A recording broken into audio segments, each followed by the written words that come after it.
Morning student. आज हम सामाजिक विज्ञान कक्षा 10th यूरोप में राष्ट्रवाद प्रथम पाठ को पढ़ने जा रहे हैं। उत्तर प्रदेश सरकार ने यानी यूपी बोर्ड के माध्यम से जो हमारा सिलेबस इस समय हमें दिया है उसका प्रथम पाठ यूरोप में राष्ट्रवाद। सबसे पहले हमें ये जानना है कि राष्ट्रवाद है क्या। कहते हैं कि राष्ट्रवाद एक ऐसी प्रक्रिया है जो एक समूह को स्थापित करती है। कहते हैं 18वीं शताब्दी में समस्त यूरोप में अधिकांश राजाओं का शासन था। मैं सभी बच्चों से कहना चाहूँगा कि अपना प्रथम जो पेज है यूरोप में राष्ट्रवाद वाला उस पेज को खोल कर रखेंगे। इसमें क्या है, 18वीं शताब्दी में समस्त यूरोप में अधिकांश राजाओं का शासन था। आप सभी जानते हैं कि पहले राजाओं का ही शासन चला करता था। इसके बाद लोकतांत्रिक व्यवस्था हुई। इस प्रकार वहाँ की शासन प्रणाली राजतंत्रीय थी। राजतंत्र का मतलब होता है राजा वाली प्रणाली। लोकतंत्र प्रणाली होती है, एक राजतंत्रीय प्रणाली होती है जिसमें राजा होता है। समाज में कुलीन वर्ग का प्रभुत्व था। साधारण जनता की दशा ठीक नहीं थी। कुलीन वर्ग कौन होता है? जो ज़्यादा संपन्न वर्ग माना जाता है। यूरोप के विभिन्न देशों के शासक और कुलीन वर्गों के लोग जनता पर विभिन्न प्रकार के अत्याचार करते थे। आप सभी जानते हैं कि जो राजा होते हैं वो जनता पे अपना अधिकार स्थापित करने की बात करते हैं। उसके बाद वे अपनी आज़ादी के लिए अनेक प्रकार की कल्पनाएं करने लगे, योजनाएं बनाने लगे। भाई आप जानते हैं कि जब वो अपनी आज़ादी अत्याचार होने लगा तो वो अपनी आज़ादी चाहते थे, जनता अपनी आज़ादी चाहती थी। तो कहते हैं इसके परिणाम स्वरूप यूरोप के देशों में जनता के विद्रोह की भावना उत्पन्न होगी। विद्रोह जानते हैं बच्चे? विद्रोह होता है कि अपनी आज़ादी चाहने की भावना। साथ में वे अपनी आज़ादी के लिए अनेक कल्पनाएं करने लगे, योजनाएं बनाने लगे।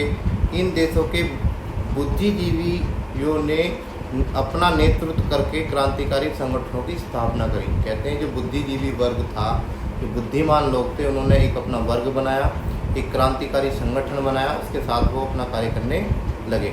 इसके साथ आप देख रहे हो बच्चों कि इसमें जनता ने अपने क्रांतिकारी नेताओं के नेतृत्व में अत्याचारी शासकों के प्रति अपनी मांग रखनी शुरू कर दी। मांग होता है अपनी आज़ादी चाहना।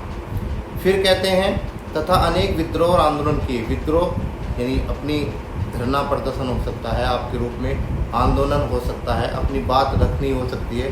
साथ ही यूरोप में कई बड़ी क्रांतियाँ भी हुई। अगर मैं क्रांतियों की बात करूँ यूरोप में, सबसे पहले क्रांति का नाम आएगा फ्रांस की क्रांति।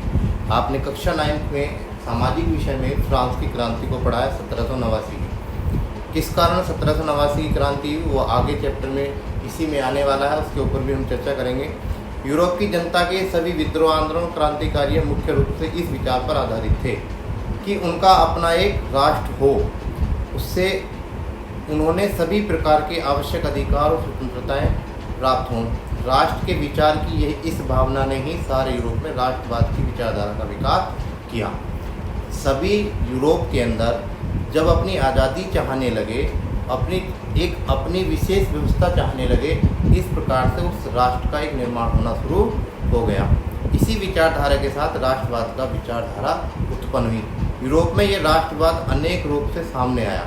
अंत में इसी राष्ट्रवाद की वहाँ जीत हुई। अनेक देश स्वतंत्र राष्ट्र बन सके। वहाँ राजतंत्र धीरे धीरे समाप्त हो गया, यानी राजाओं का जो शासन था वो धीरे धीरे समाप्त हो गया और लोकतंत्र की तरफ बढ़ने लगे। साथ ही साम्राज्यवादी देश के अधीन देश भी एक एक करके स्वतंत्र होते चले गए। उन देशों में वहाँ के नागरिकों को सभी आवश्यक अधिकार और स्वतंत्रताएं प्रदान की गई। सभी जानते हैं स्वतंत्रता क्या होती है? आज़ादी। इस प्रकार गुलामी और अत्याचार से मुक्त पाकर यूरोपवासी आज़ादी के साथ साथ विकास और प्रगति की राह पर आगे बढ़ते चले गए। इस प्रकार यूरोप में राष्ट्रवाद का उदय के कारण ही विकास, वहाँ राजतंत्र की साम्राज्यवाद के विरुद्ध अनेक विद्रोह और क्रांतियाँ हुई। यूरोप में राष्ट्रवाद की स्थापना संभव हो सकी। अभी हम क्या बात कर रहे थे? यूरोप में राष्ट्रवाद। यूरोप में राष्ट्रवाद इन कारणों से ही संभव हो सका। वहाँ के कुछ बुद्धिजीवियों ने, क्रांतिकारियों ने अपना योगदान दिया और धीरे धीरे जनता को उस राजाओं की सत्ता से मुक्त कराने का प्रयास किया। दूसरा लिखा है फ्रांसीसी कलाकार फेडरिक सेरियू के 4 चित्र की श्रृंखला। आप सभी चित्र देख रहे होंगे इसमें कि यहाँ कह रहे हैं यूरोप में कुलीन वर्ग अत्याचारी राजाओं साम्राज्यवादी देशों से छुटकारा पाने के लिए वहाँ के एक ऐसे समाज और राष्ट्र की इच्छा उत्पन्न होने लगी जिससे वहाँ की खुशी रह सके। खुशी मानते हैं, आप भी सभी जानते हैं कि खुश क्या होता है, प्रसन्न रहना। यहाँ तक कि इस प्रकार की आदर्श कल्पना का भी उदय हुआ जिनका साकार होना लगभग असंभव था, फिर भी ये कल्पनाओं का अपना विशेष महत्व है। इन कल्पनाओं से ही लोगों को एक राष्ट्र संघर्ष, विद्रोह, स्वतंत्रता और आज़ादी की दिशा में आगे बढ़ने की प्रेरणा प्राप्त हुई। आप सभी चित्र को देख रहे होंगे, फेड्रिक सरोवर द्वारा बनाया गया एक चित्र। इस चित्र में क्या दर्शाया गया है, इसमें जो हमारे फ्रांसीसी कलाकार हैं फेड्रिक सरोवर ने बताया है कि इसमें 4 चित्र एक जैसे हैं। 4 चित्र एक जैसे हैं। अगले पेज पर चलते हैं, तो उसमें कहते हैं एक श्रृंखला बनाई है। श्रृंखला, उसमें उसके कल्पनार्थ को दर्शाया गया है। कल्पनार्थ का मतलब था केवल उनके चित्र दर्शाए गए। इन चित्रों में क्या है, जनतंत्र है, यानी जनतंत्र है, इस पर हम अंडरलाइन करते हैं, गणतंत्र है, स्वतंत्रता है, उदारवाद और विभिन्न राष्ट्रों के मध्य भाईचारे की भावना को दिखाने का प्रयास किया है। जनतंत्र का मतलब होता है जनता द्वारा बनाया गया शासन। गणतंत्र का भी मतलब होता है एक साथ कई राष्ट्रों को जोड़ने का प्रयास किया गया है। स्वतंत्रता, आज़ादी। उदारवाद क्या होता है, एक नम्र स्वभाव, नम्र भावना, दूसरे के प्रति झुकना, इस प्रकार की भावना के बारे में इसमें दर्शाया गया है। इस श्रृंखला में पहले चित्र में यूरोपीय और अमेरिका के लोग अलग अलग राष्ट्र के रूप में समूह में बटे हुए थे। कहते हैं यूरोप और अमेरिका। अमेरिका पहले से एक ऐसा राष्ट्र रहा है जो काफ़ी अलग ही था, वो अपनी पहचान बनाए हुए था। अच्छा, किसी भी राष्ट्र की जब कुछ पता चलता है उसकी वेशभूषा से, उसके प्रतीकों से। प्रतीक क्या होते हैं, चिन्ह। जैसे हमारा देश है, हमारा एक चिन्ह है। चिन्ह में कहेंगे बात करें तो राष्ट्रीय ध्वज भी है, तिरंगा है, ठीक है। इस प्रकार से चिन्ह होते हैं। कपड़ों को देखकर हो सकती है। जिन देशों को इस चित्र में दिखाया गया वे देश अमेरिका है, स्विट्ज़रलैंड है। अगर मैं बात करूं, अमेरिका है, स्विट्ज़रलैंड है, फ्रांस, जर्मनी, ऑस्ट्रेलिया, इस प्रकार से ये अनेक, पोलैंड, इंग्लैंड, आयरलैंड, हंगरी आदि रूस इसमें दर्शाए गए हैं। इन देशों के लोग एक लंबी कतार में चित्र में दिखाए गए हैं। स्वतंत्रता की प्रतिमा की वंदना करते हुए दिखाए गए हैं। फ्रांसीसी क्रांति के समय फ्रांस के कलाकार स्वतंत्रता को एक महिला के रूप में ही चित्रित करते थे। स्वतंत्रता की एक प्रतिमा एक हाथ से ज्ञानोदय की मिसाल और दूसरे हाथ में मनुष्य के अधिकारों की घोषणा पत्र, पत्रिका के सामने जमीन पर निरंकुश संस्थानों के ध्वज अवशेष दिखाए गए हैं। ये सारी बातें जो मैं आपको कह रहा हूँ, ये सारी बातें इस चित्र के अंदर दर्शाई गई हैं। अगर मैं आगे बात करूँ, प्रस्तुत अध्याय के मुख्य बिंदु क्या हैं। अगर मैं बात करूँ, यूरोप के लोगों को गुलामी और नागरिक के जीवन में मुक्त पाकर आज़ाद होने की संपूर्ण कहानी उनकी राष्ट्रीयता अथवा राष्ट्रवाद की भावना का ही परिणाम था। इस अध्याय में इसी राष्ट्रवादी विचारधारा के प्रभाव को, परिणाम को प्रकाश डाला गया है। केवल इस अध्याय में यूरोप के अंदर जो कहते हैं राष्ट्रवाद का जो होता है उसके ऊपर चर्चा की गई है। साथ में 1789 और 1830 तक होने वाली क्रांतियों की भी बारे में भी बताया गया है। साथ में कहते हैं दूसरा कहते हैं राष्ट्र राज्यों के शासकों और नागरिकों में साझेपन की भावना।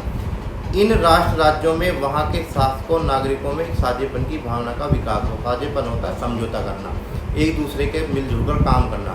साझेपन की भावना का विकास हुआ। जनता और शासक ने अपने अपने अधिकारों सीमाओं को समझा और एक राष्ट्र के लिए जो आवश्यक हो सके वो स्वीकार करना शुरू कर दिया। जानते हैं कि जब भी कोई चीज़ हमें ज़रूरत होती है और एक दूसरे का सहयोग चाहते हैं, इससे एक दूसरे का सहयोग मिलने के बाद जो जिसकी आवश्यकता थी वो उसे लेना शुरू कर देते हैं और आगे बढ़ना शुरू हो जाते हैं। साथ में फिर कहते हैं अर्नेस्ट रेनन ने जो अपनी राष्ट्र की जो व्याख्या की है, अगर मैं बात करूं वो कह रहे हैं, इसमें हम चौथी लाइन में चलते हैं, राष्ट्र क्या है। वो रेनन कहते हैं कि राष्ट्र वह प्रक्रिया है, राष्ट्र वह स्वरूप है, राष्ट्र की विशेषता यह है कि कोई राष्ट्र काफ़ी लंबे समय से चले आ रहे प्रयासों को, त्याग और निष्ठा का सर्वोपरि परिणाम होता है। शौर्य, वीरता, महापुरुषों के योगदान और गरिमा का आधारित वह एक सामाजिक पूंजी है जिस पर एक राष्ट्रीय विचार आधारित होता है। एक साथ मिलजुल कर काम किए जाना, एक साथ मिलकर रहना, एक साथ एक तिरंगे का होना, एक चिन्ह का होना, एक जैसी वेशभूषा का होना, एक जैसी भाषा का होना। भाषाएं अनेक हो सकती हैं, वेशभूषाएं भी अलग हो सकती हैं। ये सब एक तरीके से अगर हम बात करें तो ये राष्ट्र के अंदर ही देखी जा सकती हैं। अगर इसके बाद अगले पेज पर चलते हैं। रेनन के समझ के अनुसार राष्ट्र की विशेषता का संक्षिप्त विवरण दें। वो कहते हैं, क्या कह रहे हैं रेनन ने कहा है, कहना ठीक नहीं है कि राष्ट्र एक समान भाषा में, जो अभी पीछे कह रहा था, नस्ल क्या होती है, जाति, यानी पुरुष है या पशु है। फिर कहते हैं धर्म भी आप भी जानते हैं कि मुस्लिम धर्म हो सकता है, हिंदू धर्म हो सकता है, ईसाई धर्म हो सकता है। इन चारों धर्मों की बात की जा सकती है। क्षेत्र होता है। इसके बाद उनके अनुसार वो कहते हैं, लंबे समय से किए जा रहे प्रयासों और निष्ठा से ही राष्ट्र का निर्माण होता है। इसके लिए अतीत में समान गौरव का होना, साथ मिलकर महान काम करना, एक समान इच्छा संकल्प होना आवश्यक शर्तें हैं। उनके अनुसार राष्ट्र एक बड़ी और व्यापक एकता है। एकता मतलब जोड़ना। फिर कहते हैं, इसका अस्तित्व प्रतिदिन होने वाले जनमत संग्रह, प्रांत राष्ट्र के निवासी राष्ट्र के संबंध में उनसे ही सलाह ली जानी चाहिए।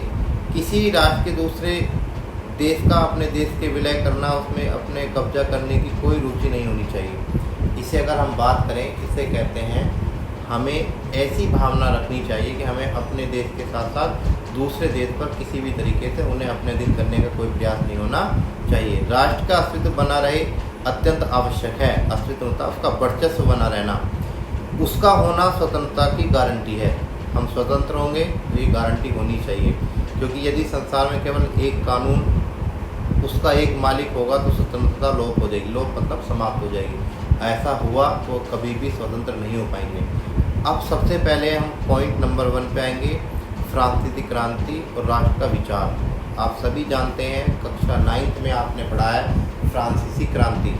1789 की फ्रांसीसी क्रांति राष्ट्रवाद की प्रथम अभिव्यक्ति है।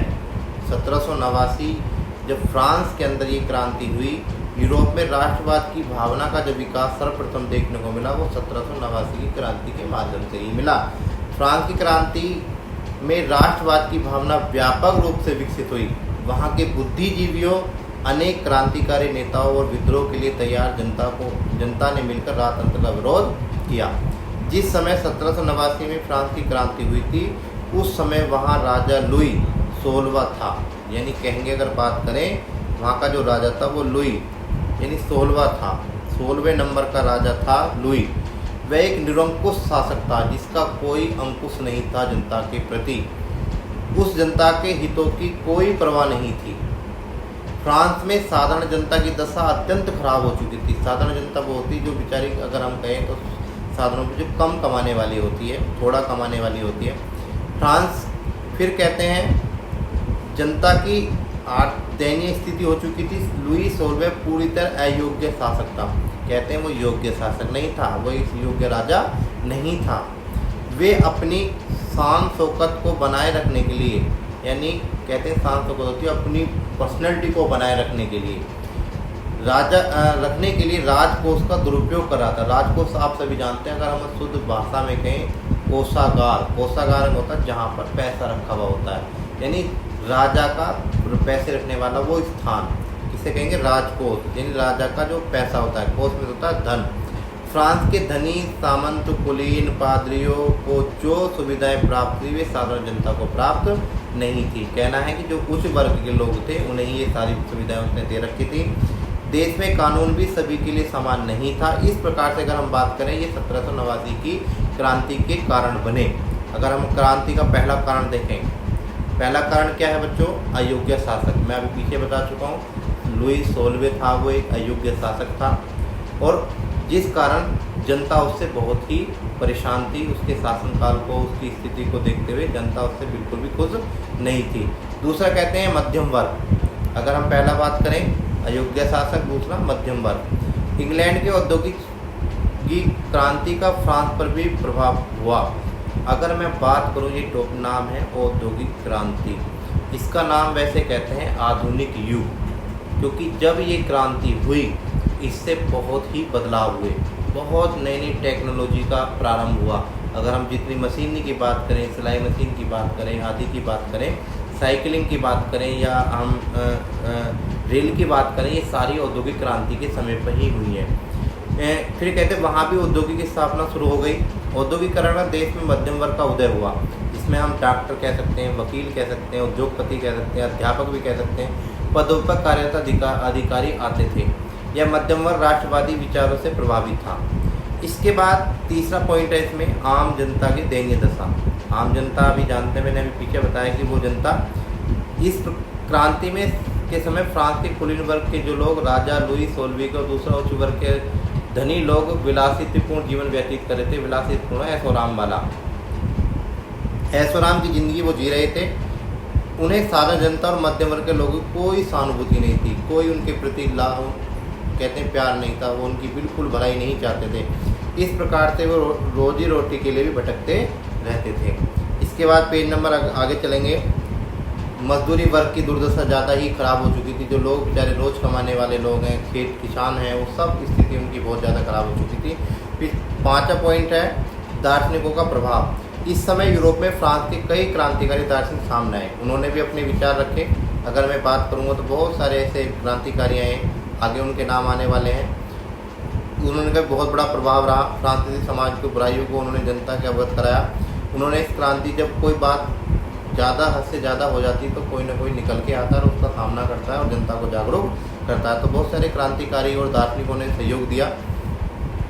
फिर कहते हैं अगला पॉइंट है स्वतंत्रता पर प्रतिबंध। इस समय फ्रांस के सरकार ने जनता पर कई प्रकार के प्रतिबंध लगा दिए, यहाँ तक कि उन्होंने धार्मिक विश्वास पर भी प्रतिबंध था। पादरी वर्ग, कैथोलिक और प्रोटेस्टेंट वर्ग थे। दो प्रकार के वर्ग हुआ करते थे। कैथोलिक चर्च के पादरी कुछ पुरोहित माने जाते थे और प्रोटेस्टेंट धर्म के व्यक्ति वो नहीं माने जाते थे। इस तरीके से वो उन्हें कुछ स्वतंत्रता में भी प्रतिबंध लगा दिया गया। इसके बाद अब आता है सामूहिक भावना का विकास। जब राष्ट्र की भावना को बढ़ावा देने के लिए, मजबूत बनाने के लिए फ्रांस के क्रांतिकारियों ने क्रांति से पूर्व जो क्रांति की बाद भी राष्ट्र भावना का विकास हेतु बहुत सारे कदम उठाए। उसमें सबसे पहला अगर उसका नाम है सामूहिक भावना। सामूहिक भावना होती है एक साथ मिलकर काम करना। पितृभूमि होती है पिता के द्वारा दी गई भूमि। और नागरिक जैसे विचारों ने एक संयुक्त समुदाय के लिए विचार बल दिया, जिस पर एक संविधान के अंतर्गत समान अधिकार प्राप्त थे। दूसरा पॉइंट की बात करें, पहले ध्वज के स्थान पर एक नया प्रांतीय झंडा चुना गया। फिर है स्टेट जनरल के चुनाव सक्रिय नागरिकों के समूह द्वारा किए जाने लगे। उसका नाम बदलकर नेशनल असेंबली कर दिया गया। फिर कहते हैं चौथे पॉइंट में नई स्तुतियाँ चलाई गई, शपथें ली गई, शहीदों का गुणगान हुआ और सभी राष्ट्र के नाम हुआ। इस प्रकार से 7 विकास की भावना में पॉइंट रखे गए। फिर कहते हैं 1789 ईस्वी में क्रांति पर यूरोप का प्रभाव, फ्रांस व यूरोप पर प्रभाव। इसका क्या प्रभाव पड़ा? कहते हैं 1789 की क्रांति में यूरोप पर अनेक प्रभाव पड़े। तो राजतंत्र के स्थान पर नवीन परिवर्तन हुआ। इसके बाद अगर हम बात करें निरंकुश शासकों की प्रक्रिया, वो समाप्त हो गई। बहुत सारे राजतंत्र की स्थापना हुई, अनेक बातें उसमें की गई। अब कहते हैं फ्रांसीसी क्रांति का प्रभाव। इस क्रांति में फलस्वरूप लुई 16वीं के शासक अंत के साथ साथ फ्रांसीसी लुई वंश के शासक अंत भी हो गया।